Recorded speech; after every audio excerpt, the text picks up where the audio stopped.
লালবাগ কেল্লা এটি বাংলাদেশের রাজধানী ঢাকা শহরের দক্ষিণ পশ্চিমাঞ্চলের বুড়িগঙ্গা নদীর তীরে অবস্থিত। আজকের ভিডিওতে দেখতে পারবেন এবং জানতে পারবেন লালবাগ কেল্লার ইতিহাস ও মোগল সাম্রাজ্যের ইতিহাস। এই দুর্গটি গ্রীষ্মকালে সকাল 10টা থেকে বিকাল 5টা 45 পর্যন্ত এবং শীতকালে সকাল 9টা থেকে বিকাল 4টা 45 পর্যন্ত খোলা থাকে। এই দুর্গের প্রবেশ মূল্য 30 টাকা, তাই 30 টাকা দিয়ে আমি একটি টিকিট কেটে প্রবেশ করলাম ভিতরের অংশে। চলুন জেনে আসা যাক এই দুর্গের ইতিহাস। লালবাগ কেল্লা, যেটি মুঘল স্থাপত্যের একটি অন্যতম নিদর্শন, যেটি বাংলাদেশের একটি অন্যতম দর্শনীয় স্থান। এই দুর্গের নির্মাণ কাজ শুরু হয় 1678 সালে। সম্রাট আওরঙ্গজেবের রাজত্বকালে এর নির্মাণ কাজ শুরু হয়েছিল, যখন তার পুত্র শাহজাদা মোহাম্মদ আজম শাহ বাংলার সুবেদার নিযুক্ত হন এবং এটির কাজ পরিকল্পনা করেন। কিন্তু নির্মাণ কাজ শেষ হওয়ার আগেই তাকে দিল্লিতে ডেকে পাঠানো হয় এবং তখন এর নির্মাণ কাজ থেমে যায়। এরপর বাংলার পরবর্তী সুবেদার শায়েস্তা খাঁ 1680 সালে এর নির্মাণ কাজ পুনরায় চালু করেন, কিন্তু তখনও সমাপ্ত করেননি, কারণ সেই সময় তার কন্যা পরিবিবি ইন্তেকাল করেন। এখন সামনে যে ভবনটি দেখতে পাচ্ছেন, এই ভবনের ভিতরেই আছে পরিবিবির মাজার। লালবাগ কেল্লার এই মাঝখানের স্তম্ভটি হলো পরিবিবির মাজার। এই মাজারটি এখানকার সবথেকে সুন্দর এবং গুরুত্বপূর্ণ অংশ। এই ভবনের গ্রিলের ফাঁক দিয়ে দেখা যায় পরিবিবির সমাধি অথবা মাজার। 1684 সালে পরিবিবির অকাল মৃত্যুর কারণে এই দুর্গটিকে অপয়া ভেবে এর কাজ অসমাপ্ত করে রেখে দেওয়া হয়। লালবাগ কেল্লার 3টি প্রধান স্থাপনার মধ্যে একটি হলো পরিবিবির সমাধি। শায়েস্তা খাঁর শাসনামলের পর দুর্গটির জনপ্রিয়তা কমে যায়, যার মূল কারণ ছিল বাংলাদেশের রাজধানী ঢাকা থেকে মুর্শিদাবাদে স্থানান্তর। রাজকীয় মুঘল আমল সমাপ্ত হওয়ার পরে দুর্গটি পরিত্যক্ত অবস্থায় রয়ে যায়। 1844 সালে এই এলাকাটি আওরঙ্গ নাম বদলে লালবাগ নাম পায় এবং দুর্গটি পরিণত হয় লালবাগ দুর্গে, এবং সেই থেকে এটি এখন পর্যন্ত লালবাগ কেল্লা নামে পরিচিত।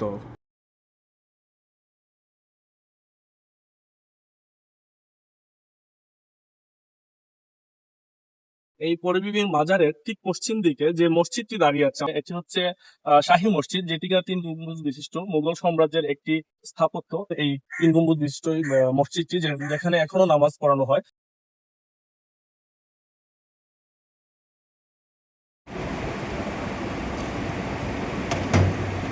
দীর্ঘ সময় যাবৎ এটি ধারণা করা হতো যে এই লালবাগ দুর্গটি হচ্ছে 3টি ভবন স্থাপনার সমন্বয়। এই ভবন 3টি হল মসজিদ, পরিবিবির মাজার সমাধি ও দেওয়ান ইয়াম।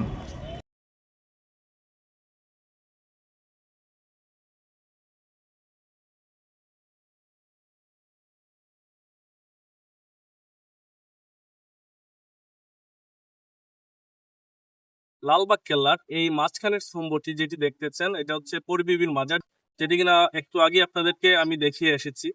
আর এটা ঠিক পূর্ব দিকে একটি দরবার আমরা দেখতে পাচ্ছি। এই দরবারটি এখন বর্তমানে ব্যবহৃত হচ্ছে জাদুঘর হিসেবে। আসুন আমরা ঘুরে আসি সেই জাদুঘর থেকে।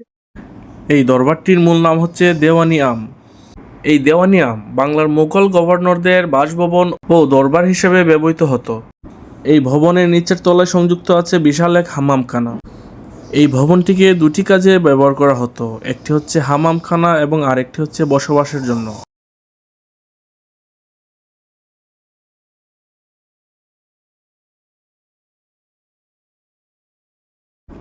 এই ভবনের নিচতলা বসবাস এবং হামামখানার জন্য ব্যবহার করা হতো, এবং উপরের তলাটি দরবার ও বিচার বিভাগ হিসেবে ব্যবহৃত হতো। জানা যায় শায়েস্তা খান এই ভবনেই বাস করতেন এবং এটাই ছিল তার আদালত।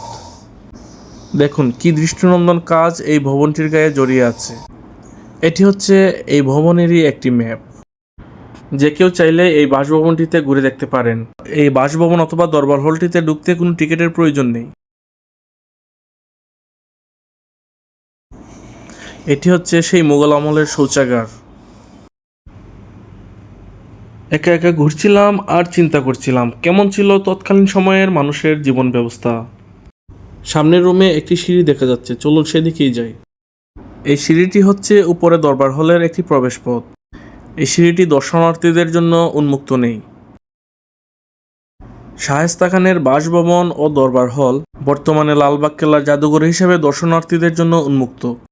উপরে যেতে পারলে হয়তো দেখাতে পারতাম তৎকালীন সময়ের সেই বিচার ব্যবস্থার হলরুমটি।